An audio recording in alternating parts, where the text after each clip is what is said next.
Hey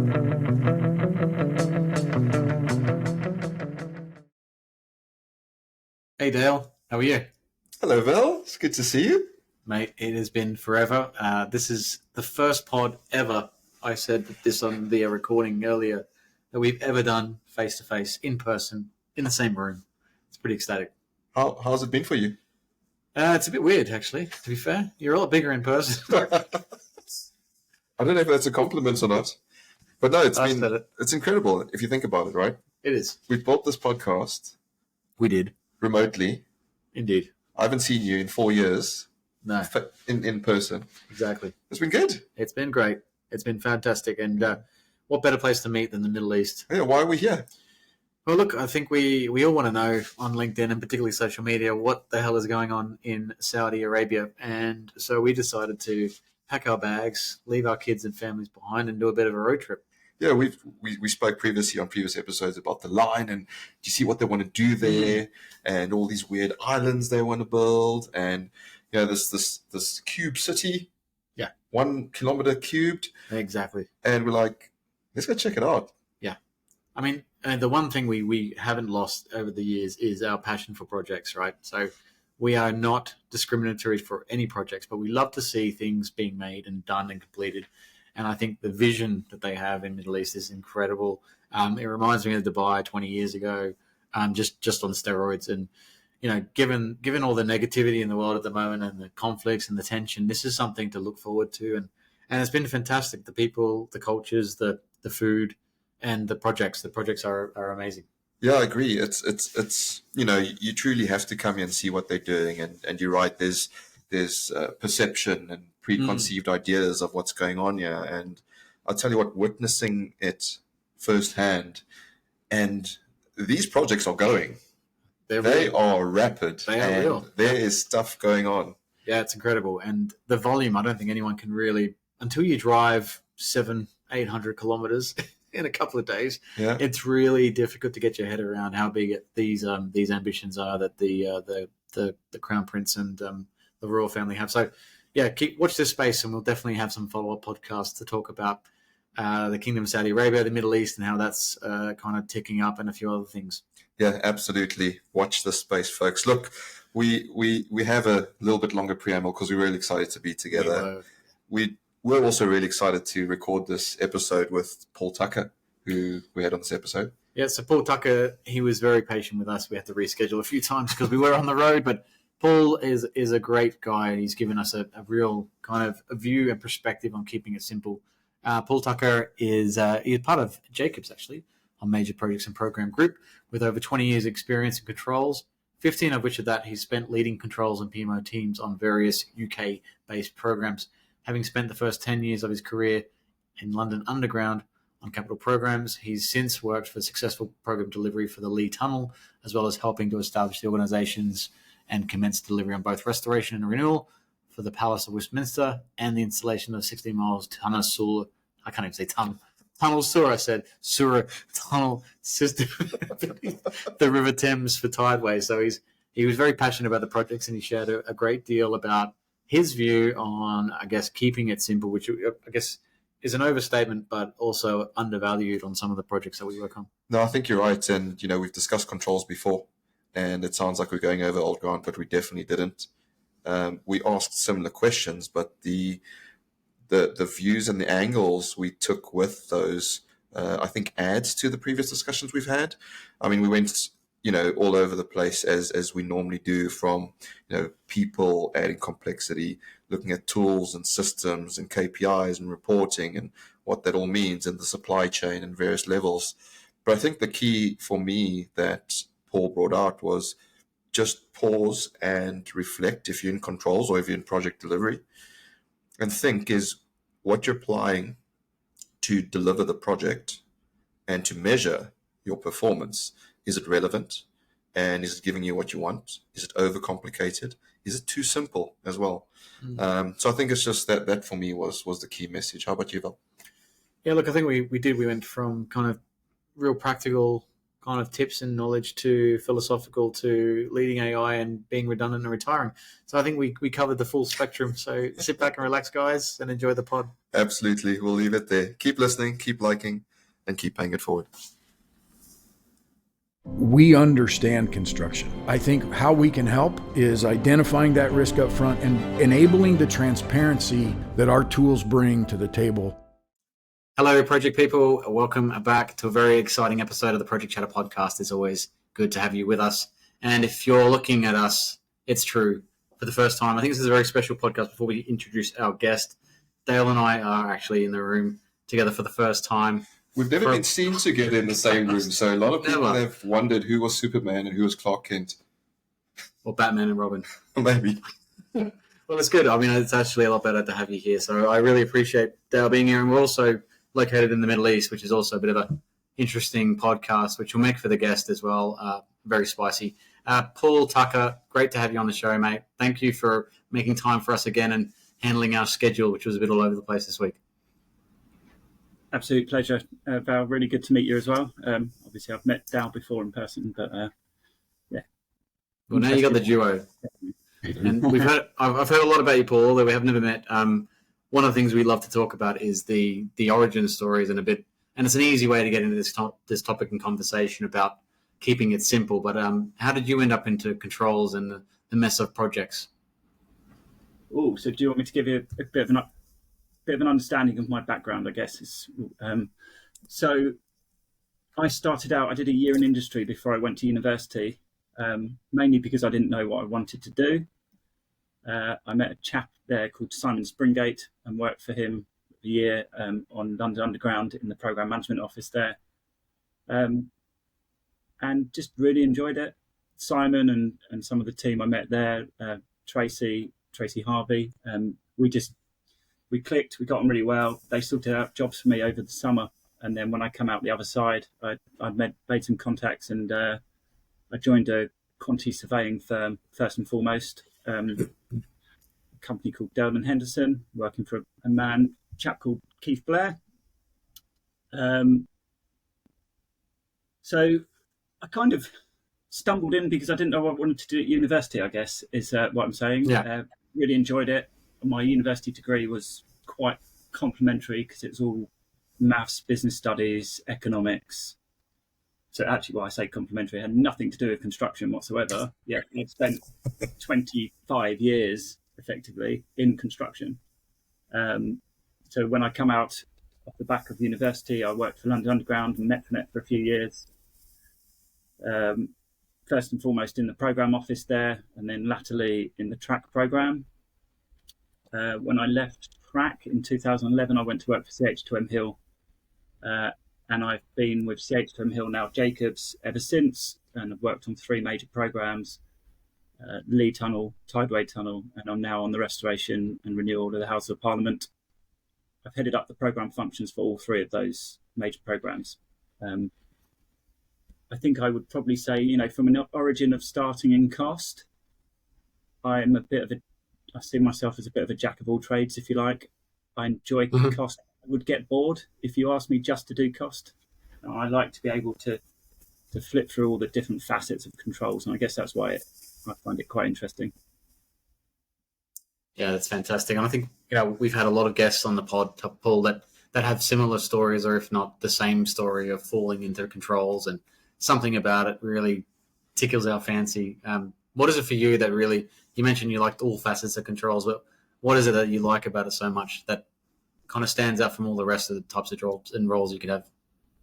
I think I could probably be described as anal retentive. Is that an English thing? It's a technical term. a pedant, so I like things to be just so. I like the details to be perfect. I like the reports to be crisply written, and I like the data to be lined up properly.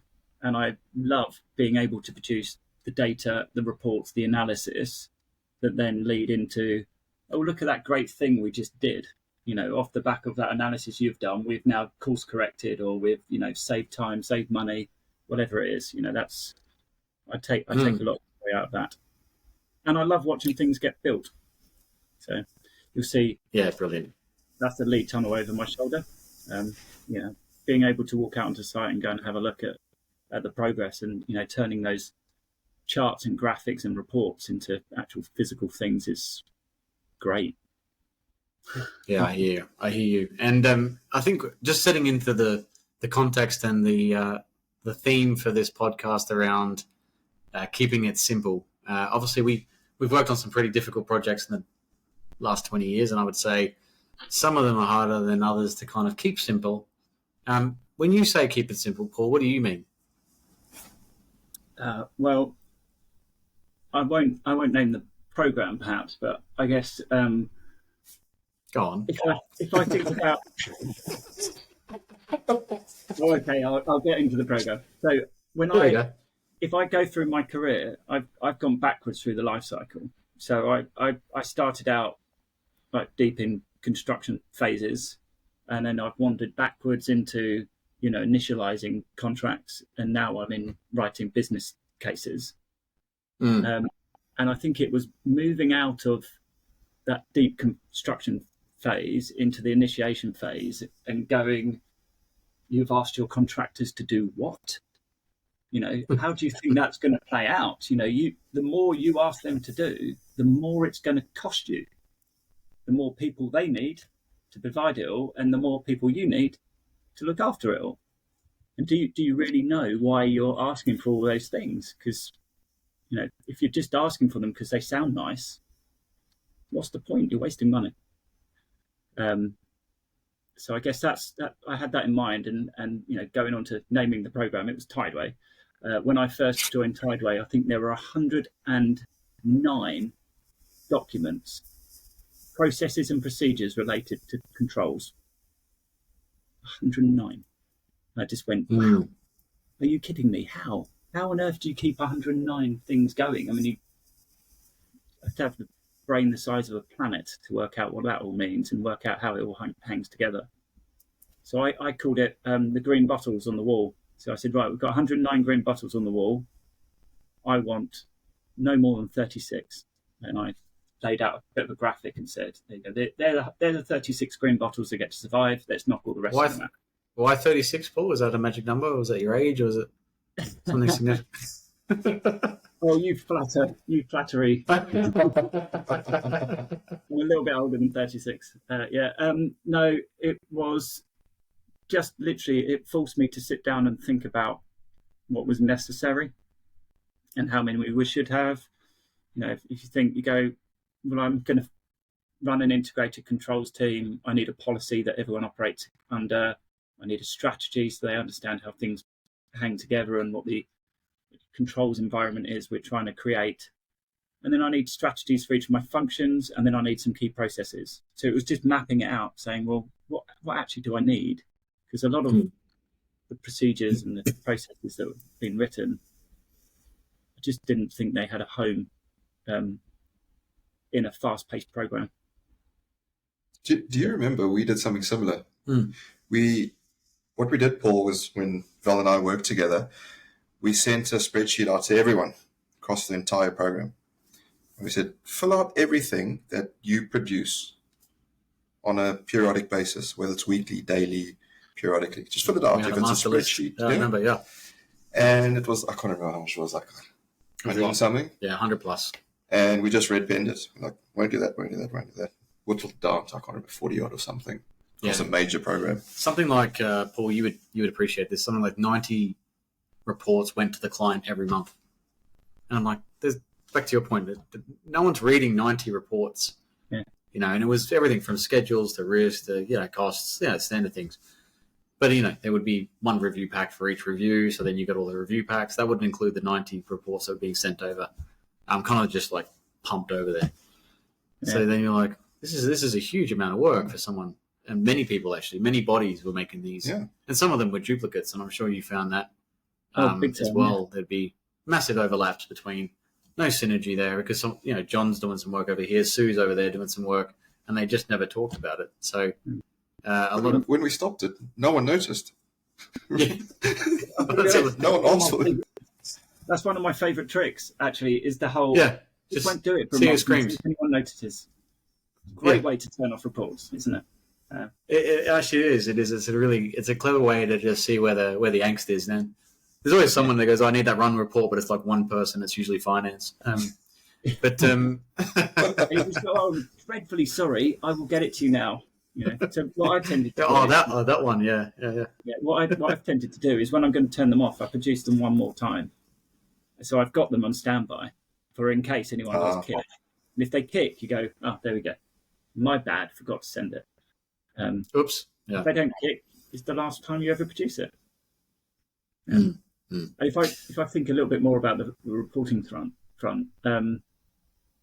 first day I walked into Lee Tunnel project, and the PM on Lee Tunnel said to me, "Right, we've got to get you set up. Get your laptop underway. Get you access into all the systems and all that sort of stuff. But in the meantime, here's our monthly report." And he handed me this report like this. I think it was like 85 pages or something like that. And I said, this is your monthly report. You produce an 85-page monthly report. He said, "Yep." I went, "Not on my watching mark." He's like, "What?" I said, "No one's reading 85 pages. No one cares for that much information." You got to remember as well, this is a £700 million program. So it's quite a big program, but it's not it's not a £10 billion mega project or anything. So could probably get away with trimming it down, and we took the red pen to that, cut it down to 36 pages, kept it simple, removed a load of duplication, removed a load of effort, and took out some of the stresses of the team. And no one noticed. No one batted an eyelid. Is that because, just thinking about it, because they don't know what they need also? Like, do you almost think like sometimes with these reports, you can produce some necessary kind of leaning of the reports, but then you almost want to fill some reports because they never existed in the first place, which will add more insight. Because again, if you start with outcomes in mind, you go, okay, we kind of ticked off, your 36 key requirements, and we kind of scrapped, another 100, but maybe there's another 2 that I need to add on to the list because I've probably been too advantageous in terms of leaning things up. Would you do like 2 in, 2 out to keep it to your magic 36 number? No, 36 just happens to be Let's stick it at 36 now. Well, I'm just having a realisation. I've got a little trainer tower going on over here. I wonder if there's probably 36 pairs of trainers sitting on there as well. You might realise it's my magic number. I'm not sure. No, it's not a 2 in, 2 out for me. It's just what's necessary, what makes sense. You completely throw me there, actually. Dal, I wasn't expecting that. I wasn't thinking about that. He's in that type of mood, I think, today, Paul. It's been a long day on the road. Hey, look, I remember getting into the setup stage at Tideway, and you talk about laying out the requirements and what you're trying to gather and all that sort of thing. 1,440. We didn't get that one down to 36. 1,440 different data sets. They'd earmarked for collection. I was like, I can't even comprehend the system, the structure, the report, the need for 1,440. Like, wow, what are you doing with all of these things? We got it down to 436. No, 400 and something. Without removing anything that wasn't necessary. And I think, I don't know, one of the things that just sort of chimed with me with something you just said there, it is about, I think sometimes people produce things because they feel like they have to produce something to show their worth. Yeah. How many times have you got reports through that said, "I had a meeting last month"? Oh, that's very interesting. Thank you very much for informing me about that, but I don't really care. Can you tell me something useful? But they won't just say, "Did some stuff, don't worry about it. Not reporting this month, it's not important." So they write for the sake of writing. And when it comes to going work information, oh, well, I better put everything in that I can think of because I might need it. And I might need to show how busy and important my role is. So So is your premise around keeping it simple really about having more focused quality output rather than reduction? Because sometimes when you say keep it simple and you say you're removing things, it's kind of a reductionist way of dealing with problems, right? We just won't tell them we're not reproducing anymore, and if they scream, they scream. But what you're actually kind of saying now is really it's about kind of the content quality, the output, Quality rather over than quantity, yeah. I think Yeah, it's that's a bit of both. If I can spin back to Lee Tunnel again and change topic slightly. So yeah, apart from the reductionism, I think if I look at Lee Tunnel, so I joined, and when I walked through the door, people said to me, "Paul, you've got to fix the plan. The program is broken. There are arguments," and I swear, basically or pretty much fights in the office over the program. I remember my first meeting with the deputy director of the contractor, and he's standing and he's banging the table and he's pointing at me and shouting, and his vessels popping in his head over the program. And they said, "Fix the program. Don't worry about risk. You've got a really good risk guy. He's loved by the insurers. He's loved by the client. Don't worry about risk." So, okay, fine. Fix the program. And I keep delving around, wondering what's going on with risk. Not seeing this chap, he disappeared. And eventually had a look under the hood. There was nothing there. And he'd run off. Oh my god! So I had to rebuild. The ultimate risk. The risk. I basically had to rebuild their risk register and their entire approach from risk from scratch, literally just before we were starting tunnelling. And I pulled in some help from Tideway. And said, "Look, I don't have a risk person. I'm trying to be the PCM. I'm, trying to get embedded in the program. I need some help." Tideway very kindly sent me down a chap that would come and help me one day a week. We got everything in shape, and I said, "Right, we need to run a QSRA." Yeah, okay. So registers sorted, mapping sorted. We did it pretty quickly. It wasn't a hard task. And about an hour later, he come back and went, "Do you want to go through the results?" And I went, "What? That was quick." He went, "Shh. Don't tell everyone how easy it is. You'll ruin the illusion." Typical fine planner, yeah, or risky, yeah. And I pull that up because ever since, they take ages. People want to take 2 or 3 months doing a QSRA. I'm like, I want what we had on Lee Tunnel. Why is it so hard? Why are you making it so difficult? You're busting industry secrets there, Paul. I don't know. No, but that it's the iterations that take long, and the analysis of the output. I think the actual running is quite quick. But you touch on QSRA as QSRA is a form of output, indication, KPI, and indicator. And I feel often in the controls landscape, we often get asked to measure so many different things on projects. And, you get, I guess your more stock standard schedule metrics, cost metrics, earned value, et cetera, et cetera. But then you get asked to measure things perhaps on site, maybe a bit more engineering type things. How do you deal with all of that? Because ultimately, controls, you want to have an integrated data set, so you have that that context and that contrast. But I feel like if you overcomplicate it, then you actually struggle to see the wood from the trees. Is there sort of hints and tips that you can share with the listeners on how you go about saying, actually, these ones are the ones we should be focusing on today? Do you manage to wade through the treacle and sort of bat people off and go, actually, no, I get what you're trying to measure there, but we can actually get it by looking at this? Yeah. Oh, that's a good one. I mean, obviously, you would tell from that my last 12 years, 7 of those have been spent tunneling. That's quite an easy, actually, example to give, right? So everyone was interested in the TBM. Everyone wanted to know how many meters, how many rings we'd done every night. We had a very, very simple Excel sheet with a little graphic of a little TBM that moved across, and all we said, all we need, don't want anything else, just tell me how many rings you put in last night. That's it. And we could produce a little graphic, a little report, and said to them, that's how many tunnel rings are now in, out of how many in total. And if you continue at this rate, you're going to finish on this date. Really, really simple graphic.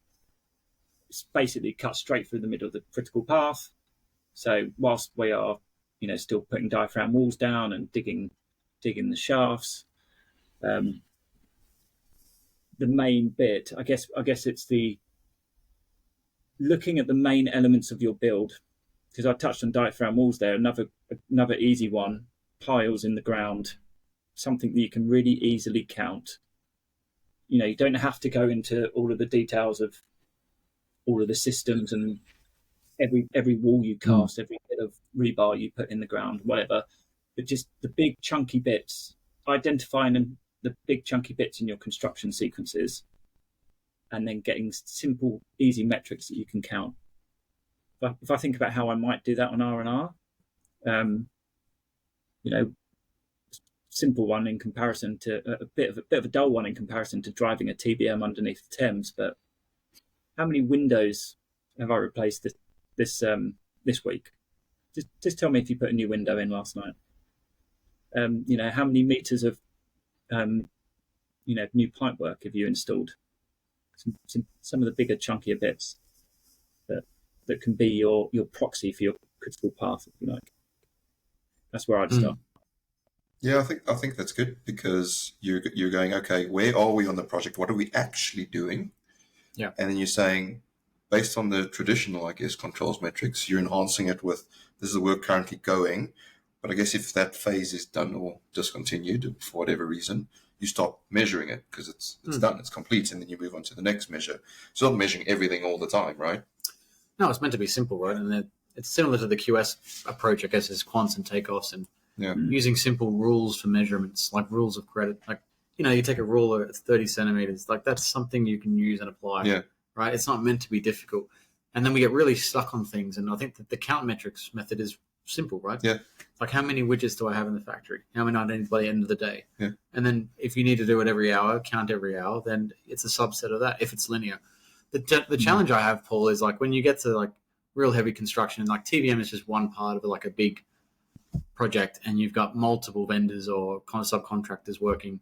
And I find the layers then start to become a little bit too much, and you get this swell of disorganization. Like, we can't have a Paul Tucker at all levels. It'd be great if we did, but it's unfortunate that not everyone plays the same way. And then you get this kind of combination of just swirling chaos, and they're all different storms. One's a tsunami, another one's a typhoon, another one's a hurricane, and they're all kind of in the same area.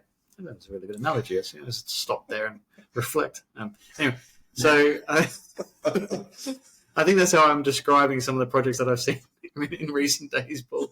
So I think how do you deal with I guess the complexity of volume? Because I think that works when you have a very clear plan, a very clear set of kind of linear objectives. But when you have competing priorities, multiple critical paths, and then different people doing different things in the same kind of vicinity or proximity, that's where we get complex. And back to your point around trying to keep this theme for keep it simple, that's where I think people become unstuck. And, project controls can save the day in a very small area. We kind of have this vertical integration. And as a critical friend to senior management, engineers and project managers, we can say, maybe you should look over here. Maybe you should do a bit of that. Maybe you should watch this, watch out for that. But it's really up to some of these other disciplines to kind of take the same medicine. But what's your view on that? It's a good question. I guess leaning in on the Tideway front for a minute. So Tideway, we had 3 main works contractors. We had a systems integrator, we had the program partner, we had the client team. You've got I'm going to forget my stats now, but I think it was 24 kilometers long. Tideway tunnel is split into 3 parts. So you've got interface points where the west is going to hit the center is going to hit the east. And there's a few connection tunnels and other bits and pieces. And then you had obviously the M&E fit out that was going to enable it all. And it was those intervention points that we focused in on. Because yes, we need the rings and we need the amount of, ground dug and the amount of piles sunk. But what we were really interested in was when is contractor A going to get to a point when they hand to contractor B, and when is B going to take control of C, or So we had monthly meetings where we were talking about integration and how how the plan is feeding up into, from supply chain up into Tideway. And the pure focus was on those intervention points. I obviously I pointed it across the tunnel, but I think there was something like 12 Okay. points. So all we looked at was every month, what are you going to forecast on that? Oh, well, the wind blew in the wrong direction yesterday, and there was a snowflake that landed on the end of the site, so I've lost a month. You go, what? Okay, well, what does that mean for everyone else? And they will go, oh, well, that if you've lost a month, or you've just put me back 6 years, So you go, oh, okay, let's do a bit of work to mitigate it and work out how we can get around it. And we worked collaboratively. Obviously, you have to have the alliance in agreement, or the the relationships in place that we had to be able to work across all of those contracting organisations to mitigate the benefit of all parties. That worked really well for us. I don't know if that helps answer your question, Val, but I think that was the first thing that bounced into my mind, was the bringing them all together and getting them all in the same room and focusing in on a few big points. It almost reminds me of perhaps a little bit of theory of constraints, right? Mm. Because you're kind of looking for the pinch points, as you say, and you're going, let's measure those pinch points. Yeah. And so we've got all of this data, got so much. We're trying to measure everything, and that's okay. We can measure everything, and we can store it should we need it. But actually, what actually does matter, what bubbles to the surface. But if I add to that, I'm quite interested to also add in another layer of complexity. Tools, the system, the project control system, right? Yeah, exactly. Often you work on programs, and this could be in a client organization or a contractor or a subcontractor. But if you just take one organization, you've got these multiple layers of tools that often don't talk to each other, right? And then you try to integrate them, and there's a lot of manual handling. And then you're actually trying to integrate that with data, levels of detail that are feeding up from the supply chain. And so how do we navigate, how do we simplify the tool set, the ecosystem we use, the software, technical ecosystem we use in controls. Yeah, and then dare I say, it comes through the supply chain, and then the program manager or the PM goes, yeah, but I don't believe what they're going to say, so I'm going to make my own call. I'm going to introduce a whole new data set now, and you've got to pick through what it all means. Funny enough, so I wrote down 5 words before I joined this call, just to pointers in my mind to think about, and the first one I wrote down was, and we haven't talked about yet, was software. Tools, integrating tools, not just buying the latest shiniest tool, and probably more importantly, I think, if I think about, like I say, going backwards through construction into business case writing, not going too early, actually. So I know I'm changing the topic slightly for a second from what you said there, Dal, but I think, there's this, I've got to have a controls office, and therefore I've got to have P6, and I've got to have active risk manager, and I've got to have an ecosystem cost management system, and I've got to do this and this and this and this. And you go, do you? You're going to get benefit out of bringing those in on day one when you don't really know what you want to do. And I think my humble opinion is that you'd be quite well versed to step in, use the tools that made Bill Gates a billionaire, and focus on those for a little while, whilst you get yourself settled in and you understand what you're trying to track and why, and what's important to you. Because dare I say, you build a cost management system in Excel, it helps you define the requirements that you want for a proper system, right? Well, then, talking to you, few chaps, because you seem to, we pointed out the things of complexity, and maybe the question back then is usually when we land on these projects, as you both talked about, joining projects at different stages, is you somewhat have no control over that by the time you move in there. So when you say we want to kind of simplify the world, it becomes a bit of a task to kind of reverse whatever has been decided. And then you, as you said, if they don't like what you're trying to implement as well, I find change control being changing the hearts and mind of others, not change requests. A really challenging part, the business behaviors or the professional behaviors of others influencing how you simplify things. Because you're right, people will just hold on to it. Exactly. I was getting to it. Yeah. Exactly. So how do you deal with that? What's your deflector for that? How do you make that go away? I guess that's part of the reason I've come backwards through the life cycle. You started the business case, and then you put project controls in charge of everything in the business case, and things are better. Exactly. Center of the universe, head of PMO. Everything else goes out and around them. Flat Earth. It's the flat Earth theory for project controls. That's what it is.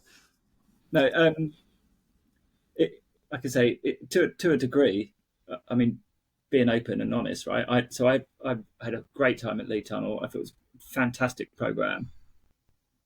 But when I was getting ready to leave, I remember saying to my wife, next project I'm on, I want to be able to instill my own ideas, not just adopt and make better everyone else's. So I sort of obviously got my home in Tideway. Tideway, again, brilliant program. Wouldn't change it. So much respect for that program and some of the really good work they've done. But again, it was just you're still melding other people's ideas a little bit. There, you've still got to overcome that. Well, this is how we've always done it, and this is how we've created it. And you go, well, yeah, but I'm in charge, and I don't like it, so we're going to change. How do you do it? How do you win the hearts and minds? Communication. I mean, we run so many workshops on Tideway, so many meetings with sponsors, with DMs, delivery managers, to explain how we were going to run things and how we saw them evolving. No magic sauce, just some hard yards and lots of presenting, lots of presentations. Yeah, I think you're right. A big part of Controls responsibility, although it's probably not written down, is actually educating. That's true. Yeah, this is how you can use this to benefit what you're doing, and I think. Sorry, Dallas. Yeah, you're right.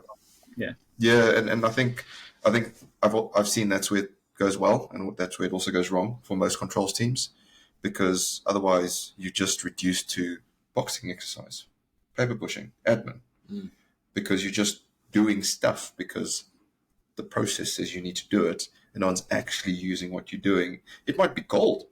It might give you all the answers, but if you can't win the hearts and minds, convey the message, get people to actually use the data, there we use the word data, segue, then, what's the point of having a project controls function? But before we get into data, I actually was thinking when you're chatting there about people and winning hearts and minds, I think, and I don't know if you guys agree with me, that most complexity on projects, and particularly in project controls, comes from people, not the tools, massively, or the systems, or the processes. 99.95%, I think. Yeah, massively. And so, what's tips and hints to, I guess, temper, control behaviors and desires and egos from people, from stakeholders, to keep it simple? I think part of it is that, dare I say, being bold enough to try it. I don't know. It's hard to say, because I think that a lot of the people in controls, they're almost. I'll be a bit controversial, so you might want to edit this bit out. But you can be very controversial. We have no plans of editing. The more, the better. No, I think they get the textbook, right? And the textbook's written in a particular way, and they go, oh well, the textbook tells me I do this, so I've got to do this. You're going, really? Was the textbook designed for your £5 billion mega project? Did it understand the complexity and the stakeholders that you're contending with? On my current program on R&R, does the textbook tell me how to deal with the fact that I have an absolute plethora of clients? I might have a client team and I might have a program board, but MEMP and Lord, they're all very, very important, very time poor, but they all want their say. Does that come out in the textbook? No, it doesn't. So sometimes it's trust your intuition, trust your gut, go and talk to people, understand what they want, and tailor what you give them to what they want and what they need. Don't just go, well, the textbook tells me I must produce all these things, so I'm just going to do them. Yeah, I think as well, if you follow ants, Paul, I don't know if that's when you're a kid, you used to watch ants. I don't know, it used to be a thing. Did you used to have a little mic? I didn't get that close. I don't like bugs that much. They're big ants in Australia, and I was like, if you watch fire when there's a sun. If you watch them long enough, they all walk in the same line, right? And they wear a path down in the grass or whatever. Yeah. And to me, that's like running. Those must be massive ants if they're wearing a path. These are big ants there. The ants in Australia are bigger than spiders in the UK, probably. They're massive. You're missing the point. This is not about ants. Oh, sorry. Paul's waiting for the punchline. All right. Big bums, little bums. They're big ants. They're inch ants, actually. So you see with I see that as like a thing with process flow is that like humans will follow something if it's an easy to understand process, and I feel like in the argument of saying, let's say things are difficult or things scale to become problematic, which they do, pressure builds out, or at least it exposes or exploits poor behaviors, right? So when people are under pressure, they react or respond in a negative way sometimes, not everybody, but it's a tempered skill, so you learn over time, right? And I think with our processes, we get it all messed up. So we do the same thing what you're talking about with textbooks with processes. We say, oh, well, we think we're going to design it this way, so we'll build a process for that. It's convoluted as shit. But it gets lost in the way. And so what ends up happening is all these little ants, they lose their way. They're not on the same path. So how could you ever improve that path if you don't have that baseline metric? And I think if we just simplified process up front, and maybe that's what you're doing in business cases and the bid and delivery phase, in particular when you go from kind of pre-mobilization to actually, right, we're on site, we're kicking off, something happens, right? And it's usually with the lack and the absence of a professional project controls person as well. They seem to come in just after that moment. And so I think my point is that I think if we had streamlined processes, I think that would also help us gain some control over keeping it simple, because I think one of the things you do when you go back to trying to keep it simple, you go, all right, what's the process? And someone gets on a whiteboard and starts putting boxes on there. Okay, you do this, and then what do? And then all of a sudden someone goes, we should make that lean. And you go, that's a great idea. And then you start taking boxes out of the box line. So you can do it, but you do need that original kind of set path, the ant path. And I know it's really simple, a really dull thing, but those big white walls that you can scribble all over are invaluable for doing that. I can't get my current program to realize that, and we have flip charts. It's like, really? I can't draw an interactive process flow and get people's juices flowing on a flip chart. By the way, books do have their place. Their textbooks have their place. But what I'm saying is that it's the knowledge and experience that we gain on mega programs that means that you take what you've learned and the grounding that you've already got, and you tailor it to what you need, don't you? Does that make sense? It's yeah, that makes perfect sense. But then if we take it one step further, just notching that up and future pace it a bit, because I've seen some pretty interesting statements in recent social media posts, and AI seems to be all the rage with regards to technology and how it may save us all from ourselves if we want to be that utopian. I think there's a big leap there, right? But what they sell versus what we do, we all know we're all working on spreadsheets and pieces of paper and we're running around the floor. Can AI solve some of these headaches without too much intervention? Do you think we are either there or we are pretty close to AI doing a little bit of, the Paul Tucker, I'll get rid of some of those reports for you? Can AI do the red penning for us? I guess if I give you a little insight into R&R, so what we've used NPlan, as Dal will know. So we used NPlan on R&R to basically assure the schedules that we were producing. I know that they've got a whole load more power and a whole load more capability, and our intention in the future is to get into that and use it to optimize. But for our current need was, well, we've produced the schedule, We've stuck some risk on the end of it. We've got a reference class forecast. We don't know whether any of them are right. We don't know whether, dare I say, a parliamentary programme, public money, managing public money, value for money. We have to test and assure. And what we did with M-Plan was to use them to give us another data point to check. So we used all their analysis to go, well, actually, fortunately, our schedule wasn't too far away to what the AI answer was. Theirs was a little bit lower than ours, so we took an opportunity into our opportunities register that said we might be able to do things better. And then we took the data out of the AI tool to look at the schedule in a different way and work out how we can make it better and save some time.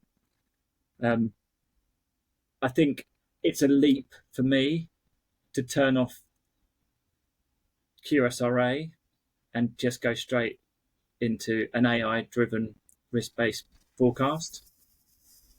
But I suspect before too long, when people understand how those AI-driven forecasts are being produced and how they can use the information from that to drive risk, I suspect, as an example, I think that sort of AI would probably take the place of an existing QSRA before too long. Writing chat GPT, writing job descriptions, processes, might give you a good start. It certainly does give you a good start, doesn't it? Yeah, Sorry. it gives you a great start. I think it's probably like the internet. When the internet first came around, right, Val? Yeah. People are like, what's this? You had the modem, Yeah. dial up. Like, what's going on here? Ooh, people can see you can get viruses and things like that. Yeah. Now we can't live without the internet, right? Everyone can use the internet. I don't think people knew a time without the internet. Well, maybe there's some older ones like us.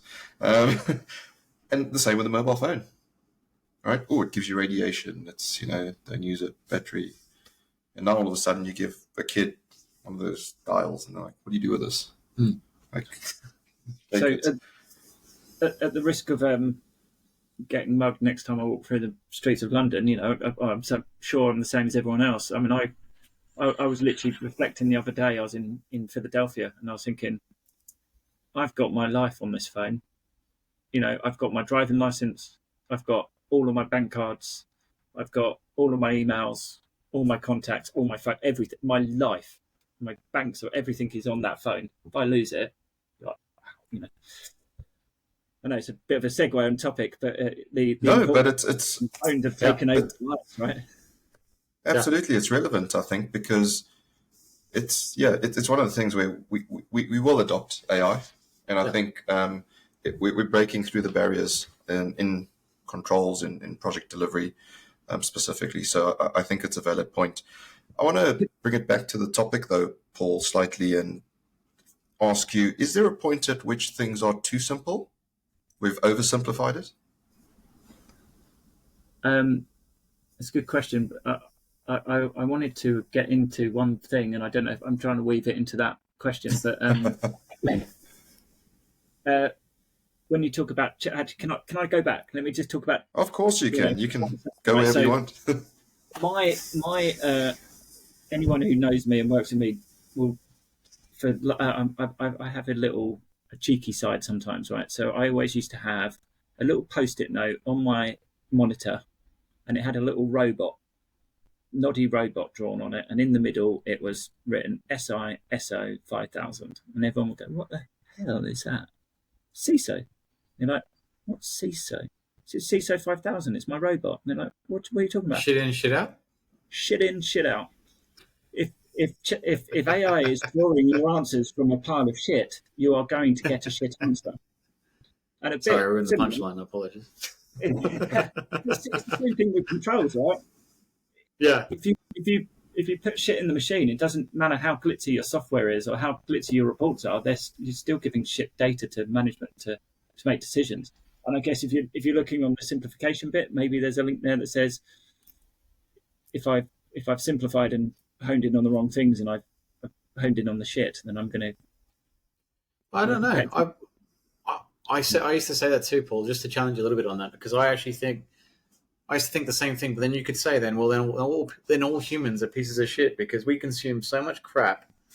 I've never, if you see some of the shit that people watch on TV and on YouTube and TikTok and social media, you'd be like, why aren't you just a walking dummy? And there are some people out there that I'm not going to say it live, but they are absolute dummies. They're walking around blind. My daughter calls them non-player characters, NPCs. When you play video games, they kind of walk around, they're programmed, but they're not very smart. So they walk into doors and stuff. She goes, look at these NPCs, Anyway, but the point I'm saying is that there's a reasoning function in our brains that allows us to sift through shit. And I'm not a betting man, but I would say you could have possibly in the near future a reasoning generative AI that could reason and critically think properly based on all facets, right? And go, well, logically, right, test it. And is it sound and a valid argument? And go, well, that premise seems valid, and I think that's possible, plausible, and then gather evidence to support that. But I don't think we're that far. Yeah. Hopefully I've retired by then, because at the point... You might be retired by this. I think we might all be. Well, that's the thing, isn't it? Because I think at that point you step back. At the moment, frankly, I think at least 90% of my job is common sense. And as a friend of mine will often say, common sense, Paul, is the least common of the senses. So, at the point that AI can, introduce common sense, that's when I think I need to retire, because I'm not needed anymore. Well, you could, but I know you're not going to be defeatist like that, Paul. I think what you'd do is you would say, well, AI needs me too, and we would find a position to coexist, I think, particularly because there's a sentient part of what we do, which is you still can't lose that anecdotal rhetoric and storytelling and bringing people together. But if we're obsolete on projects, I guess it doesn't really matter. It's a moot point. But back to kind of keeping it simple, and we talked about it being an AI tool. Just quickly, on common sense, though, let's try and unpick that. No, seriously, I was thinking let's dissect common sense. If we're saying common sense is what's commonly known, and if we accept that, that's large volumes of what, society thinks, believes, feels, all that type of thing, and then you're going, well, is that the wisdom of the crowds? Because there's a lot of people. And you're saying, well, big data, machine learning, isn't that the same thing? Isn't that common sense? Let's be a little bit provocative here. Ooh, I've never thought about that. Yeah. I was going to say to you, if you get yourself on X or Twitter, as it used to be called, and have a look for Charles Darwin approves as a Twitter handle, you'll see lots of people that don't have common sense. It's one of my favourite ones to watch. And if we're feeding that into the machine, then we won't have common sense. Well, there's another thing that I think comes up a lot when you talk about machines taking over jobs and whatnot. And what's his name? Bent Flithberg has got a book out there, How to Get Big Things Done, and he talks a lot about psychological biases, right? And you would have read this book because you're pulling it out of your shelf as we speak. Yeah. So, have you read that book? I have. Yes. Good read. And good read. And I think some of the premises around biases is the other issue we have to face with we train these large language models. Is that we're putting our own kind of spin on the world. The conjecture of the story, your side, my side, and the real side has a play in that. And then you're like, okay, well, that's if you look at every history book ever written, there's a bit of that too. But how do you out-train that? I think it's necessary for history written by the winner, right? Always written by the winner.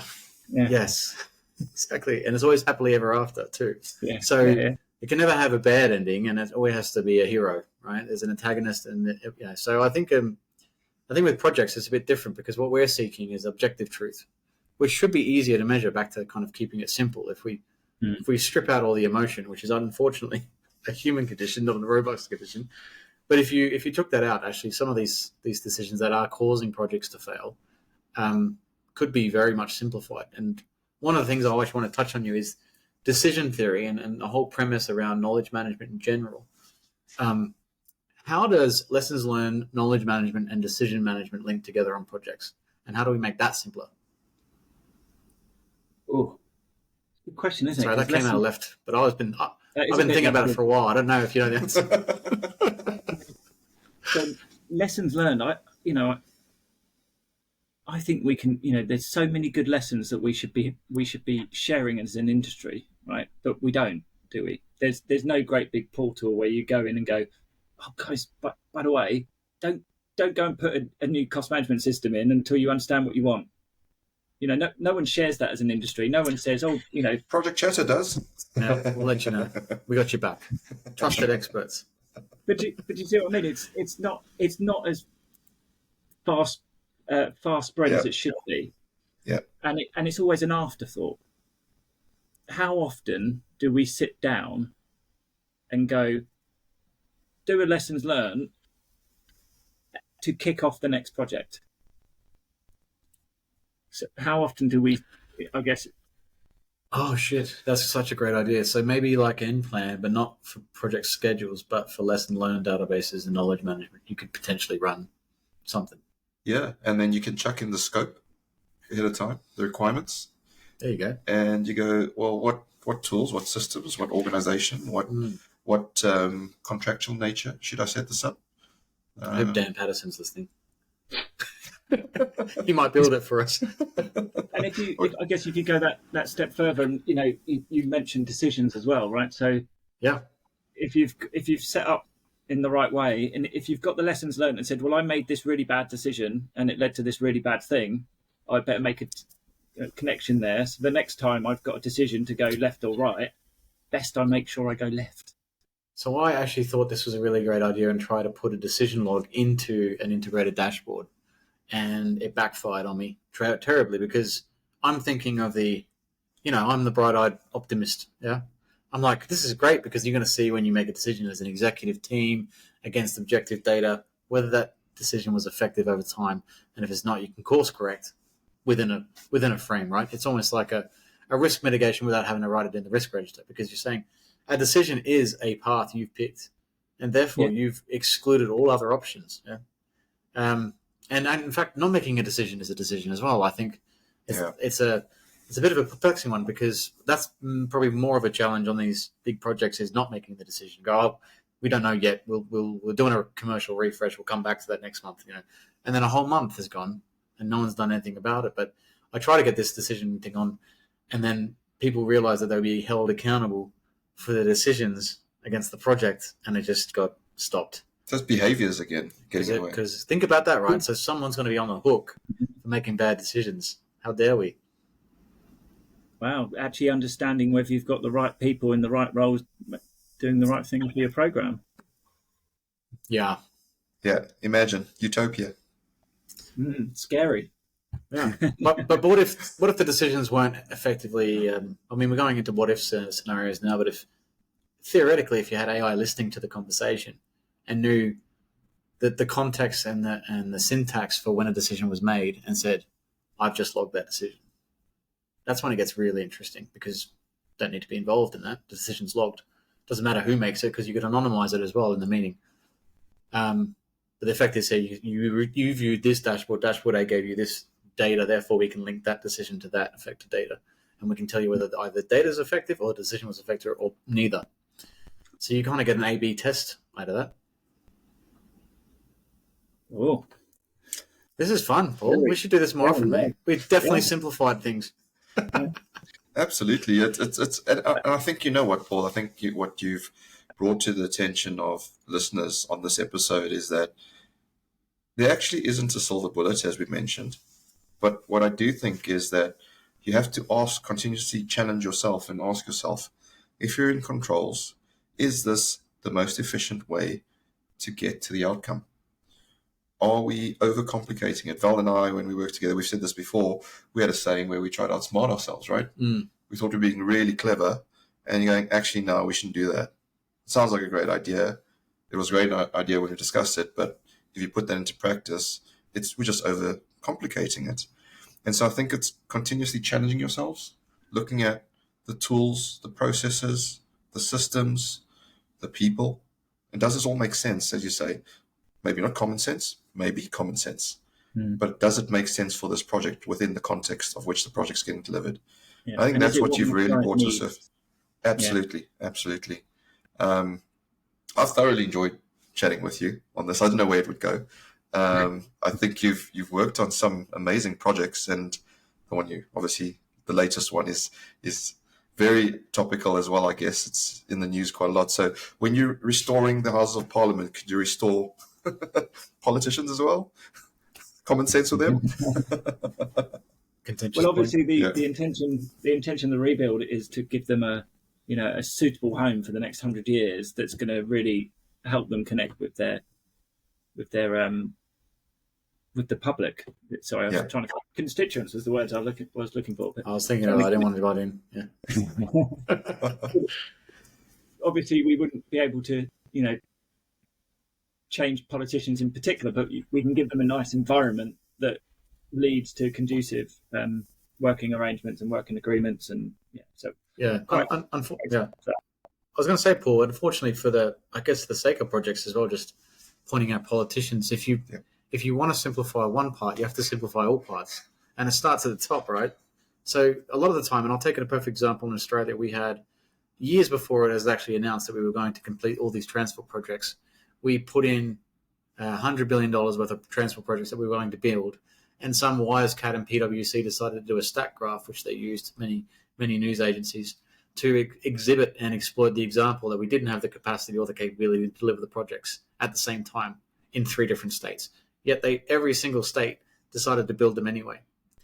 And now they're shocked, absolutely shocked, that none of these projects are on time and that everyone has let us down. And unfortunately, that's the complexity and the nature of projects, right? Especially when a lot of the complexities start from the top. So you're kind of building in complexity, and you're outsmarting yourselves when you do things like that, because they're never going to start off in a good position if they're already kind of pinching resources and there's constraints on availability and access, etc. That only happens in Australia, nowhere else in the world. Oh, so UK. Yeah, sorry. I love that one. In the UK, that never happens over here. Completely slippery shoulder. Well, we're in the Middle East at the moment, and we've got some great stories for another pod, Paul, we can share with you. But I think that's the other tricky slide is where does kind of keeping it simple start and stop? Is it something, Paul, you would encourage everyone just takes home and works on their patch? Start with yourselves first before working on the world. Is that kind of thing? Yeah, I think so. I mean, I think Dow just absolutely smashed out the park when he said, as controls, we need to take a minute and we need to think about what's right and are we doing it most efficiently. And it is, isn't it? It's actually everyone who's on a program, just take a minute, have a think. What's the approach? What am I doing this for? Is it going to add value? Is it going to bring joy? Is it going to take the program forward? If not, just pause. Why are you doing it? Pause, take a moment, have a think. Absolutely. And before we head to the end of the pod, Paul, I want to ask you, because the last time we spoke, you were telling me about your whiskies that you had. Yeah. Can you keep it simple for the listeners and perhaps give us some recommendations, top 3 whiskies, or perhaps ones you might have behind you on your shelf? What I was going to do is that box there is a bottle of Macallan Folio 7, which is my pride and joy in my collection. It's not even come out of the box because it will be tucked away for 10 or 15 years, and then the kids will sell it or drink it.